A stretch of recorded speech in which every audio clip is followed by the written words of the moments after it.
Prophet and did not give whatever they deserve. وعن أبي برزة الأسلمي رضي الله عنه قال قال رسول الله صلى الله عليه وسلم لا تزول قدما عبد حتى يسأل عن عمره فيما أفناه وعن علمه ماذا فعل فيه وعن ماله من أين اكتسبه وفيما أنفقه وعن جسمه فيما أبلاه. رواه الترمذي وقال حديث حسن صحيح. ورواه البيهقي وغيره من حديث معاذ بن جبل عن النبي صلى الله عليه وسلم قال ما تزال قدما عبد يوم القيامة حتى يسأل عن أربع: عن عمره فيما أفناه وعن شبابه فيما أبلاه وعن ماله من أين اكتسبه وفيما أنفقه وعن علمه ماذا عمل فيه. نعم سيدي. Sayyidina Abu Bakr al-Aslami radiyallahu anhu said, the Messenger of Allah sallallahu alayhi wa sallam said, the 2 feet of a slave will not slip on the day of judgment until he is asked about his life, how he expended it, his knowledge, what he did with it, his wealth, where he acquired it from and how he spent it, and his body when he used it, what he used it in. Al-Tirmidhi recorded it and said, this is a fair authentic hadith.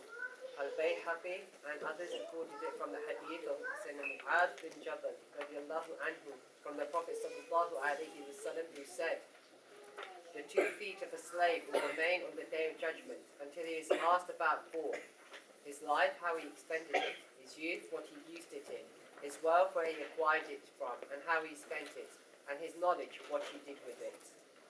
Okay, just to remind myself and everyone to try to find out how we deal with these 4 items which has been highlighted by the Prophet ﷺ, which means, how we are going to, inshallah, be saved in the hereafter.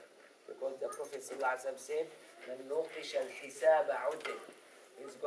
Anyone who is going to be argued, about this revoking, is going to be considered as part of his punishment, from Allah subhanahu wa ta'ala.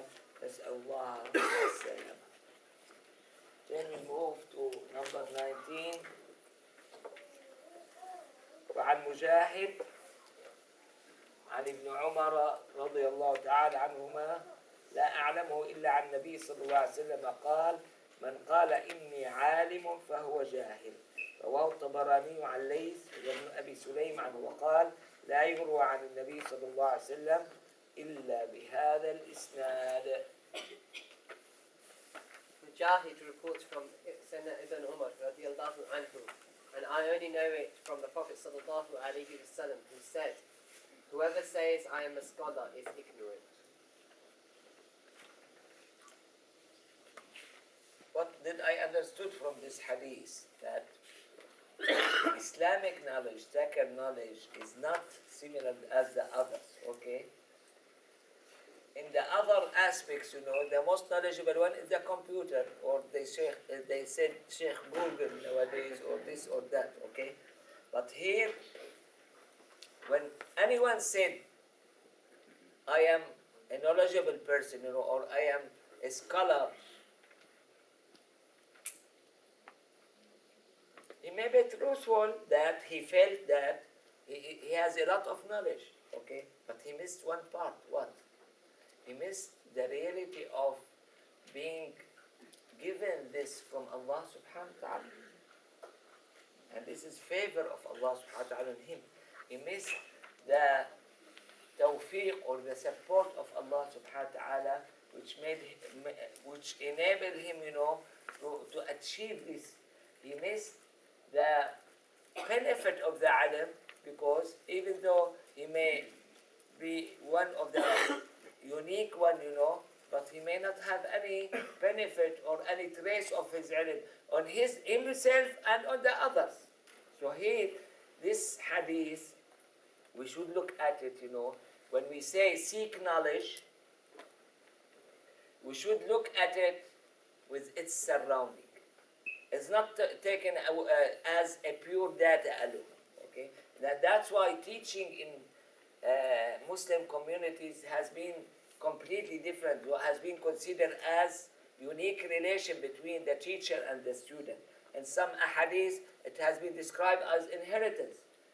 What do I mean by inheritance? How do I understand it? And the same way, the scholars, they will understand it by the DNA and how the special material is going to be moved from one body to another.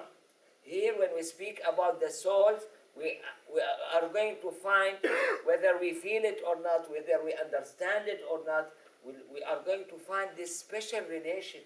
This special relation with the Prophet ﷺ said, Al-ulama warathatul anbiya. They are the inheritance. Even though anbiya, they don't have inheritance, they don't have physical inheritance, as mentioned in many ahadith, but yet the Prophet ﷺ described this as way of inheritance. And that's why Sayyidina Anas bin Malik, one day, he said, the Prophet ﷺ gave me a secret. I mentioned to my mother that I was given a secret. She said, don't tell anyone about this secret. And when he has his student Thabit al-Bunani, he said, if I'm going to tell anyone, I'm going to tell you, but I'm not going to tell you. Yeah, I see, Thabit al-Bunani doesn't relate to Anas ibn Malik. He's only his student, There's no blood relation, nothing. Okay, but this tells us how dear he was to Anas ibn Malik, to the extent that if I'm going to tell anyone about the secret given to me by the Prophet ﷺ, I would like to tell you. You see, and this is by itself tells us about this unique relation. Whenever we feel it, we taste it, this inshallah is going to be good chance for us to be affected, by the teacher that given us the information. Whenever we don't feel it, the expectation is not going to be answered. Why? Because as I said, for sure, the piece of knowledge or the material of it, or the wording or this or that, it's too important. But in our Islamic teaching, it's not everything. We should look for the other factors surrounding it. Okay? And by this, no doubt we are going to be affected. I have heard that some, and I don't know how, is this, is it believable or not, that some student, when they really get mixed exactly with their teacher, they will look like, and even the apparent manifestation or look of them, they are going to be to look similar to their teacher, And this just to tell me that there is some unique relation, some spiritual one, something go beyond the words, beyond the material that you are given, and this is the thing. That's why a famous Shaykh in Damascus, he used to say, when he mentioned about his shuyukh, these are my fathers, okay? And he will mention a poem telling that these are my fathers. So here, in this hadith, the Prophet ﷺ highlighted that the one who said that I'm knowledgeable, he missed this spiritual portion of this, and that's why the Prophet ﷺ said, the Prophet ﷺ is truthful all the time. He said, he is jahil, he is ignorant. Okay, how come he's ignorant, Ya Rasulullah? He is ignorant. Why? Because even though he has this piece of information, he missed the other surrounding of it, And by this, you cannot call him as a real knowledgeable person. That's why this is one of the reasons why people, they tend to mention their chain to the Prophet sallallahu alaihi wasallam. Besides that, they try to cut down. What do I mean by cutting down? To have the least number of people, between them and the Prophet. They said Sulasiyat al-Bukhari. Imam Bukhari, he has this great book, in it you have the chains. You have the longest one, I'm not sure, perhaps 9 persons, between him and the Prophet sallallahu alaihi wasallam, and the shortest one, 3 persons. They call this shortest chain, they call it Sulasiyat al-Bukhari. Why they work hard, to find it or whatever? Just to make the relation closer to the Prophet, you see, and the inheritance. the chain of inheritance to make it, much closer. And this is one of the major matter that we should look at it, And the first one to highlight it was the Prophet ﷺ, when he said, أنا أعلمكم بالله وأنا أشدكم له خشية. يعني he mentioned the quantity of it and the quality at the same time. أعلمكم بالله, most knowledgeable. When I try to understand it, it may be in this way, but I'm going to take it in the simple way. That means the amount of knowledge about Allah subhanahu wa ta'ala is most in the Prophet sallallahu alaihi wasallam, most manifested in the Prophet sallallahu alaihi wasallam. Is this enough? No. He said, وَأَنَا أَشَدُّكُمْ لَهُ خَشْيَةً. I'm the most fearful of him subhanahu wa ta'ala. This tells me about the company, between the physical and non-physical, the materialism and the non-material matter of it, the seen and the unseen. And all of us, we should look for this matter. Regardless if we are student or teacher, we should look at this point. There was a famous teacher, Shaykh, in Damascus. He used to give his dars, and everyone start crying and have soft heart, and has this feeling or the other feeling. And he was busy with something, and he assigned one of his students to give the dars instead of him. He gave the dars, this poor student. Then he went back to the Shaykh. He said, how come?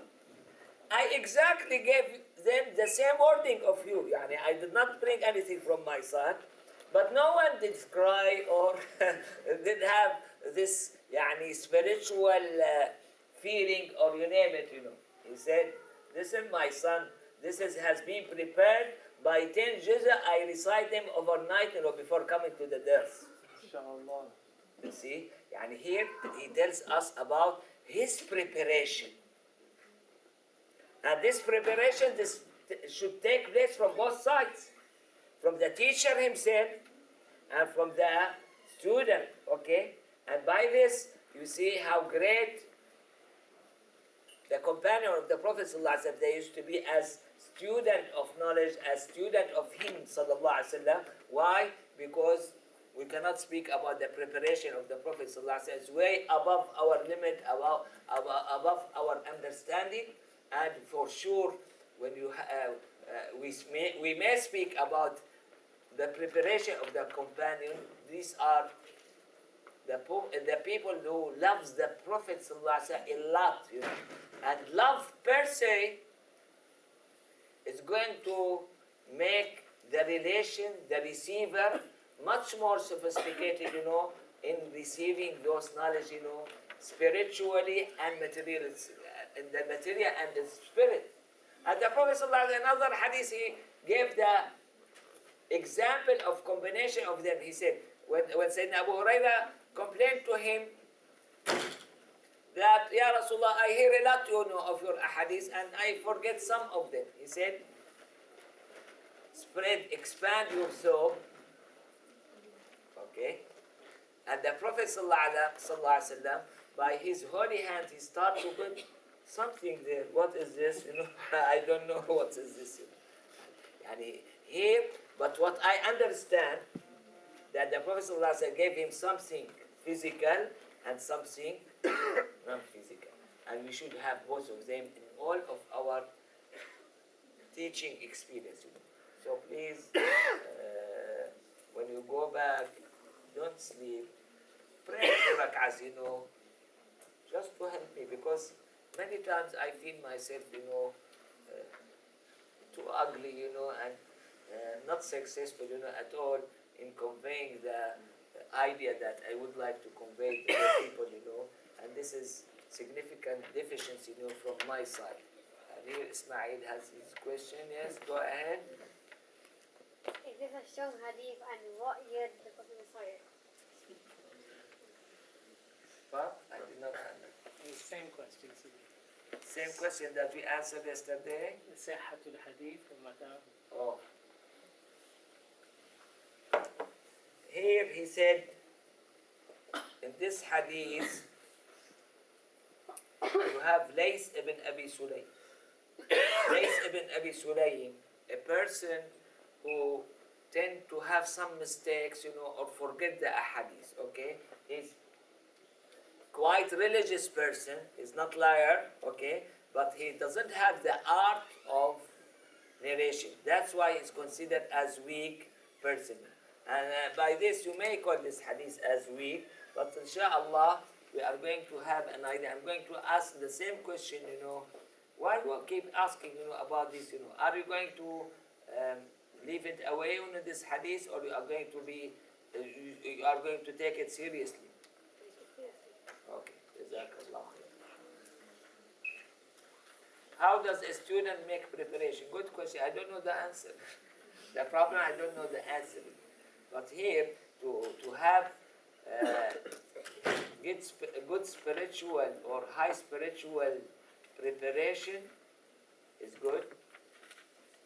Some of the students, they used to say, pray to Allah subhanahu wa ta'ala, oh Allah, cover all deficiencies of my teacher in my eye. Don't make me get exposed, or see any of the deficiencies, of my teacher, okay? This is maybe important point, because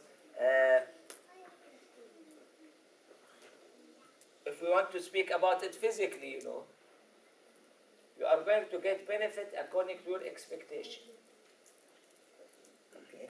When you have high expectation, you are going to get high benefit, even though the teacher may not be that knowledgeable. When you have low expectation, you are not going to get much. I tend to speak about this point, about wasila and tawassul.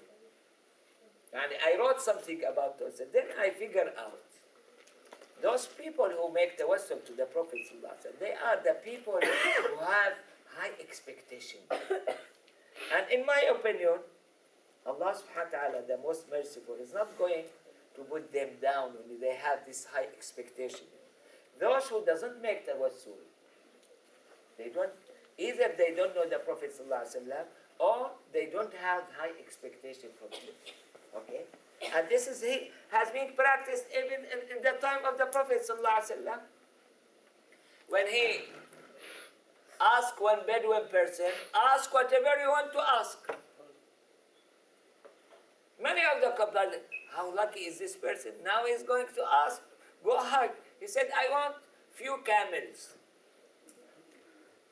Few camels. Okay, we'll take few camels. Okay. The other one, when he was asked by the Prophet ﷺ, in the same way, ask whatever you want to ask, he said, I want to join you in the hereafter. I want to be with you in the paradise. You see the difference? Part of this difference is because of the expectation. Okay? The Bedouin, he figured out this person, the Prophet ﷺ, Allah subhanahu wa ta'ala supported him with this, nice things, everything everyone bring to him, money and camels and this and that, for sure, not for him sallallahu alaihi wasallam. I'm not going to keep any for him, and he's too generous man, Let me test him, by giving few camels, because camels used to have a high value, in these early days. Okay, you want few camels, take few camels, And the other one, you see how high he put it, how high he aimed it. So part of your benefit is going to be according to your expectation. That's why I told you in the past, rather than making yourself dictator on Allah subhanahu wa ta'ala, or the decision of Allah subhanahu wa ta'ala, to say, my Shaykh is the best among everyone, this is dictation on Allah. You are not authorized to make it, okay? Allah subhanahu wa ta'ala may get angry with you, when you have this statement. You may say, this person is the most beneficial to me in this time, okay?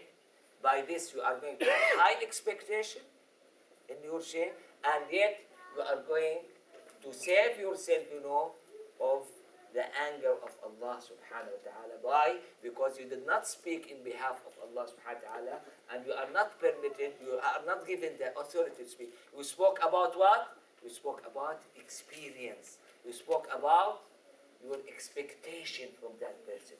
And by this, even though the person may not be knowledgeable or may not be that good person, but in most cases, I have read a lot, about this, You'll find an ordinary man, or perhaps I cannot say so, one of the simple wali, have, or whatever, and you will have a great student. Why? Because this person, put high expectation, has a lot of sincere feeling toward that person, and Allah subhanahu wa ta'ala granted him with whatever he expects and much more than what he expects. And this has been expressed, by Sayyidina Abdullah bin Rawaha. When he met with the Prophet sallallahu alaihi wasallam, what did he say? He said, إِنِّي تَوَسَّمْتُ فِيكَ الْخَيْرَ أَعْرِفُهُ وَاللَّهُ يَعْلَمُ أَنِّي ثَاقِبُ النَّظَرِ. Okay? I'm a smart one, when I look at you, I have high expectation, of your goodness, and in this regard. That's what he addressed the Prophet sallallahu alaihi wasallam. I have high expectation. Okay? And really, we admire such people, we consider them as they are part of our religion. Nowadays, if you find a person speaking about Sayyidina Abu Bakr or Sayyidina Umar badly, don't think for one moment that he has problem with Abu Bakr. Don't think that the family of Abu Bakr hurted this person, or they have some problem about a piece of land or this or that. He wants Islam. He wants to put down Islam. Okay? Abu Bakr nowadays doesn't mean that person. It means for us Islam. Okay? In another way, because I observed this once, in the TV, a scholar, in Hadith, was arguing with a Shi'i, that he brought this narration and is going to tell him, this is da'if and this. What did I say? Listen to what I said. If you are going to bring me 600 narration, authentic narration, speak badly about Sayyidina Abu Bakr as-Siddiq, I'm not going to believe them. Why? Why? Because Abu Bakr as-Siddiq, as we said about mountains, about mountains that we spoke, during Quran, Abu Bakr as-Siddiq is a mountain of Islam, okay? And this is not going to be exploded or taken away, even if you have 600 narration, authentic narration, that speaking badly about Sayyidina Abu Bakr as-Siddiq. وعلى آلك وأصحابك يا سيدي يا حبيب الله الصلاة والسلام عليك يا سيدي يا رسول الله